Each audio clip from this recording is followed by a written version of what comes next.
नमस्कार दोस्तों। स्वागत है आप सभी का हमारे इस चैनल में। तो दोस्तों, काफी समय से ये देखने को मिल रहा था कि भारत और रशिया के बीच में रूपी रूबल अग्रीमेंट कंटिन्यू होगा कि नहीं, क्योंकि रशिया द्वारा बार बार यह बोला जा रहा था कि हमारे पास में रुपया बहुत इकट्ठा हो गया और हम इसका यूज नहीं कर पा रहे, जिसके वजह से रशिया कह रहा था कि आप हमें चाइनीज युआन में पेमेंट कर दो। लेकिन भारत ने कहा कि हम युआन में कैसे पेमेंट कर दें, क्योंकि हमारा तो चाइना दुश्मन देश है।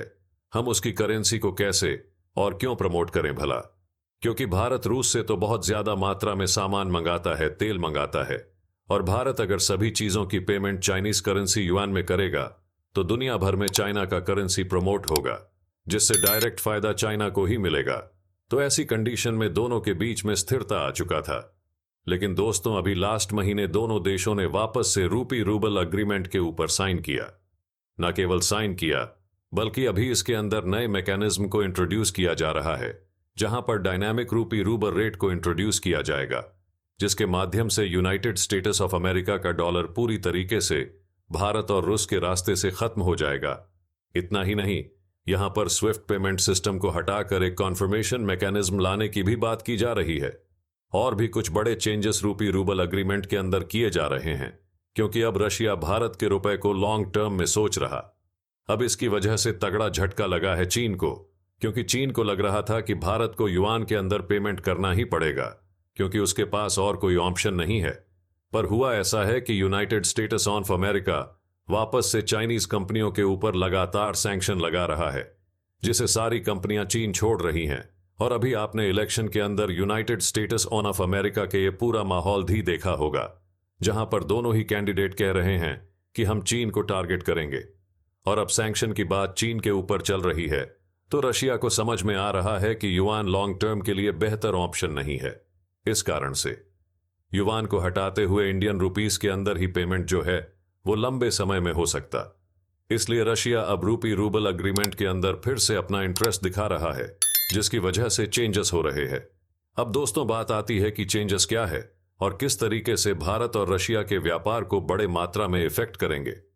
इन सभी चीजों को हम इस वीडियो में बहुत ही अच्छे से समझने की कोशिश करेंगे, इसलिए बने रहिए अंत तक और हमें सपोर्ट करने के लिए सब्सक्राइब भी जरूर कर लीजिए।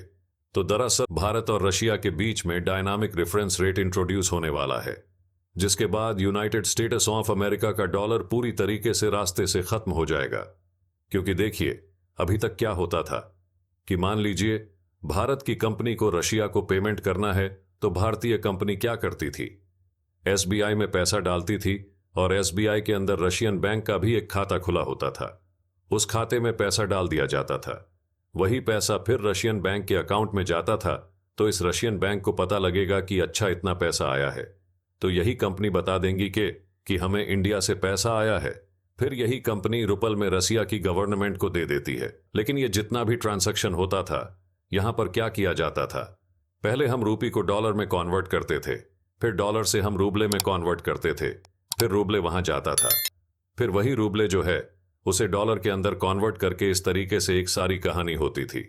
मतलब बीच में जो है वो डॉलर फंसा हुआ था एक्सचेंज के अंदर, जहां पर प्राइस का डिटर्मिनेशन डॉलर से होता था, भारत और रशिया के व्यापार से नहीं।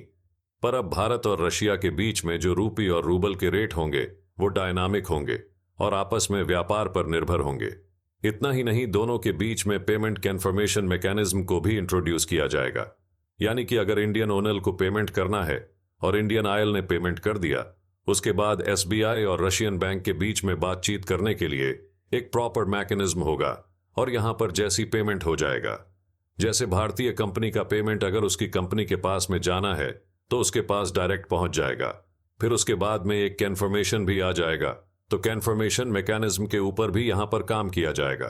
इतना ही नहीं, भारी मात्रा में रशिया का रूबल भारतीय बैंकों के अंदर पड़ा हुआ है, जिसके कारण से रशिया को काफी ज्यादा कंसर्न था और ये कह रहे थे कि हमको दिक्कत नहीं है, पर अगर हमको आप अलाउ कर दो शेयर मार्केट के अंदर पैसा लगाने में, मतलब भारतीय मार्केट के अंदर पैसा लगाना, अगर हमको अलाउ कर दिया जाए तो हमारा पैसा पड़ा सड़े ना बैंकों के अंदर।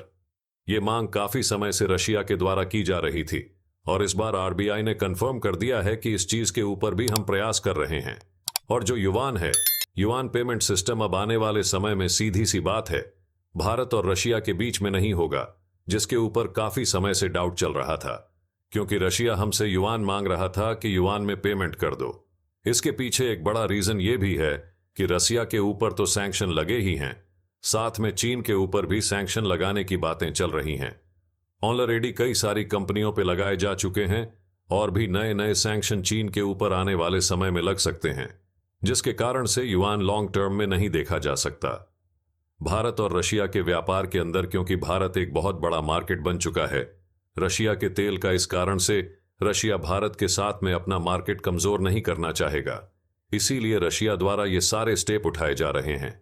हालांकि यहां पर डीडॉलराइजेशन के ऊपर भी सवाल उठ रहा है कि क्या भारत डीडॉलराइजेशन कर रहा है, और हाल ही में आप यूनाइटेड स्टेट्स ऑफ अमेरिका के स्टेटमेंट्स देख सकते हो, जहां पर डोनाल्ड ट्रंप इलेक्शन के दौरान में ये कह रहे हैं कि जो डीडॉलराइजेशन करेगा उसको हम देख लेंगे, ये कर देंगे, वो कर देंगे।